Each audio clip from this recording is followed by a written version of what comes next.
Масштабирование биткоина в качестве полноценного актива продолжается, ведь Ларри Финк, глава самого большого фонда планеты, заявил, что биткоин является настоящим международным активом, поскольку он не подкреплен никакой валюте, и это делает его отличной альтернативой для многих инвесторов. Такой положительный настрой от управляющего самым большим фондом мира, который в прошлом месяце подал заявку на запуск биткоин ETF, не может не радовать, потому что после этих слов Ларри Финк явно будет идти до конца, чтобы получить одобрение этой заявки от SEC. Также вчера гендиректор Binance провел длительную АМА-сессию, в которой поделился своим мнением насчет рынка и сказал, что крипте есть куда расти, из-за чего Binance уже проводит подготовку биржи перед началом торговой активности, и CZ даже сказал, когда эта торговая активность начнется. Ну и конечно же сложно не заметить, как биткоин установил новый рекордный максимум 2023 года на уровне 31,5 тысяч долларов, хотя после откатился ниже 30. Собственно, эти последние новости мы подробно разберем в сегодняшнем видео, чтобы понимать, как заявления Ларри Финка и CZ повлияют на крипту в будущем и как биткоин реагирует на интерес со стороны крупных инвесторов. Так что обязательно смотрите видео до конца, а перед просмотром я бы хотел вам напомнить, что 12 июля нас ожидает очень важное экономическое событие, которое окажет влияние не только на фондовые рынки, но и на крипту. Ведь в этот день опубликуют ИПЦ, который покажет нам, насколько выросла инфляция в США за июнь. Это важно, потому что от ИПЦ будет зависеть решение ФРС в конце месяца. ИПЦ постоянно оказывал влияние на крипту, поэтому если вы желаете увидеть ролик, в котором мы разберем, что будет с криптой в этот день, ставьте видео лайк. И как только мы наберем 800 лайков, мы оперативно выкладываем для вас это видео. Тем, кто прямо сейчас поставил лайк, огромное спасибо, а мы начинаем.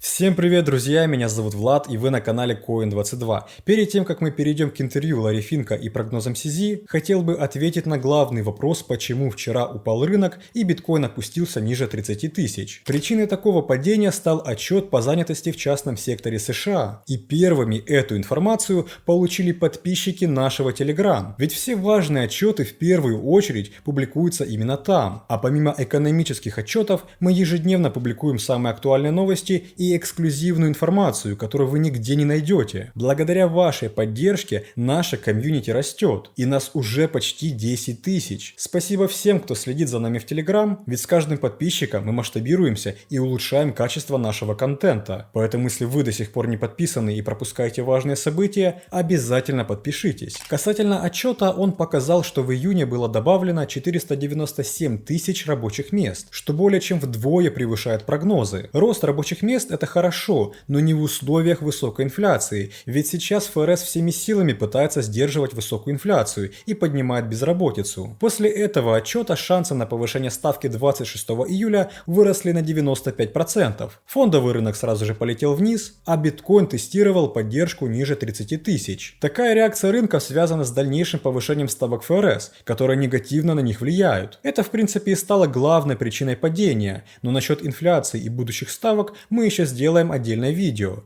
А сейчас давайте разберем небольшое интервью Ларри Финка. Как я уже сказал в начале, в недавнем интервью на канале Fox Business Ларри Финк рассказал о подаче заявки BlackRock на биткоин ETF и потенциальных преимуществах криптовалюты. Конечно, комментарии Финка были положительными, ведь он сказал, что на данный момент криптовалюта выступает в роли цифрового золота, из-за чего регулирующие органы США должны задуматься о том, как биткоин ETF может изменить традиционные финансы. И в этом случае Финк абсолютно прав, потому что пока американские регуляторы только начинают изучать этот рынок, мировые компании, такие как BlackRock, подают заявки на запуск отдельных торговых инструментов. По этому поводу Ларри Финк сказал: вместо того, чтобы инвестировать в золото в качестве хеджирования от инфляции или девальвации вашей валюты, давайте проясним, биткоин – это международный актив. Он не основан на какой-либо одной валюте, поэтому он может представлять собой актив, который люди могут использовать в качестве альтернативы. На самом деле так и есть. Ведь если учитывать, что на финансовых рынках уже долгие годы ничего не менялось, биткоин может стать отличной альтернативой для инвестирования. Ведь это абсолютно новая технология, которая имеет десятки преимуществ перед фиатом или теми же акциями. А насчет страховки от инфляции мы уже рассказывали, как Венесуэла с инфляцией больше 1,5 миллиона процентов перешла на использование биткоина. Но наверняка всех больше интересуют комментарии касательно одобрения заявки на запуск биткоин ETF. Ларри Финк сказал следующее: «Мы надеемся, что, как и в прошлом, мы могли бы работать с нашими регулирующими органами и однажды получить одобрение заявки. И я понятия не имею, что это будет за день, но мы посмотрим, как это все закончится». Конечно, четкого ответа от Финка мы не получили, ведь сейчас никто не знает, что с этими заявками будет делать SEC, но учитывая, насколько чисто является компания BlackRock, чаша весов склоняется больше в сторону одобрения. А когда приблизительно произойдет решение по заявке BlackRock, тоже уже известно. И мы об этом подробно рассказывали в одном из наших прошлых роликов, который рекомендую вам посмотреть, чтобы знать эту дату. А еще одним из факторов на одобрение ETF являются повторные заявки. Ведь 30 июня SEC попросила BlackRock, Fidelity и другие компании внести дополнительную информацию о фирме, которая будет предоставлять хранение биткоина, из-за чего все компании указали Coinbase. И то, что эти заявки сразу не отклоняют как раньше, а просят их редактировать, это очень хороший знак. Реакция биткоина на комментарий Финка была не особо активной, ведь сейчас рынок продолжает корректироваться. Но участники нашей подписки Coin22 Pro продолжают зарабатывать даже во время падения рынка, ведь на днях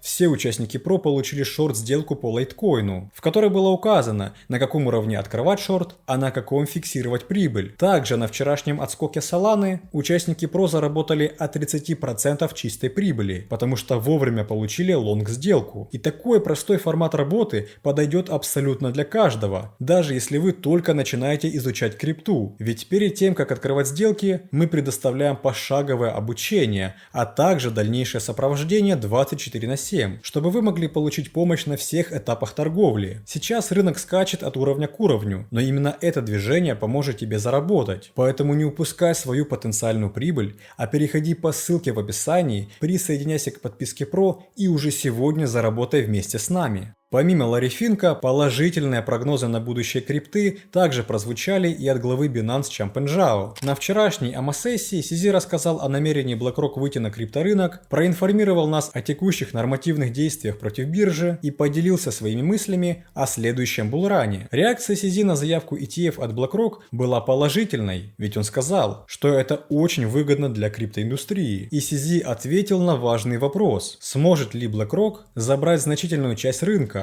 Ведь он сказал: любой, кто приходит сегодня в крипту, привлекает дополнительных людей. Будут ли они конкурировать с нами за кого-то из существующих пользователей? Да, наверное, немного. Но если честно, посмотрите на нашу пользовательскую базу. Конкуренция будет минимальной. А еще CZ сказал, что сейчас они проводят большую подготовку биржи Binance к периоду повышенной торговой активности. Ведь по его мнению, это может произойти в ближайшие 6-18 месяцев. И он заявил, что активность на рынке уже началась. По поводу начала нового булрана, CZ предположил, что следующий бычий рынок может начаться в 2025 году. Этот год он отметил не просто так, потому что в апреле 2024 года нас ожидает халвинг биткоина. А CZ объяснил, что цена биткоина исторически менялась в 4-летние бычьи циклы, и по его прогнозам это будет продолжаться. После чего CZ сказал: год после сокращения биткоина в 2 раза обычно является годом быка. В целом настрой CZ по отношению к рынку крипты остается положительным, поскольку под конец встречи CZ заявил: мы все еще находимся на очень раннем этапе. Я думаю, рынку еще есть куда расти. И вправду, глядя на график биткоина или многих альткоинов, нам действительно есть куда расти. Но помимо будущего халвинга, я бы еще отметил интерес институциональных инвесторов, которые продолжают расти после подачи заявки на ETF от BlackRock. И это наглядно показывает подробный отчет CoinShares. Главный аналитик этой фирмы отметил, что за последние 2 недели инструменты, которые связаны с биткоином, получили приток капитала в размере $310 миллионов.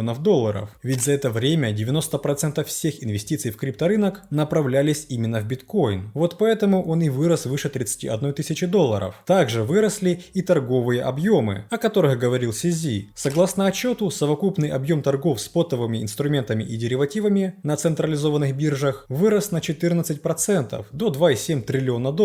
И это первое такое жесткое увеличение за месяц, начиная с марта. Пока на рынок не запустили спотовый биткоин ETF, крупные инвесторы больше заинтересовались фьючерсами, ведь объемы выросли на 28% до 38 миллиардов долларов, что является самым высоким объемом торгов на биржах с ноября 2021 года. Дополнительно из-за роста биткоина увеличилась прибыль майнеров, потому что во втором квартале майнеры заработали 184 миллиона долларов, а это на 270% больше, чем за весь 2022 год. В целом, на фоне всех последних событий, которые происходили с рынком крипты за месяц, биткоину удалось установить новый максимум 2023 года на уровне 31,5 тысяч долларов, и это еще один новый рекорд, который ставит биткоин с начала этого лета. Конечно, биткоин мог вырасти еще больше, но вчерашний негативный отчет по рынку труда очень негативно повлиял на крипту из-за падения акций, хотя 90-дневная корреляция биткоина с индексом NASDAQ и S&P 500 снизилась почти до нуля и сейчас находится на самом низком уровне с июля 2021 года, а снижение корреляции с традиционными рисковыми активами означает, что на крипту больше не влияют экономические отчеты и события, но после вчерашней коррекции пока рано считать, что биткоин полностью независим и движется отдельно от фондового рынка, поэтому данный факт нужно учитывать. Насчет будущего движения биткоина все будет понятно после выхода ИПЦ, поэтому давайте наберем 800 лайков, чтобы мы сделали это видео. А на сегодня это были все важные события, которые происходили на рынке. Больше свежих новостей есть в нашем замечательном телеграм-канале, так что подписывайтесь, оставляйте ваши вопросы и прогнозы на биткоин в комментариях и увидимся с вами уже в следующем видео. Всем желаю удачи, до скорых встреч!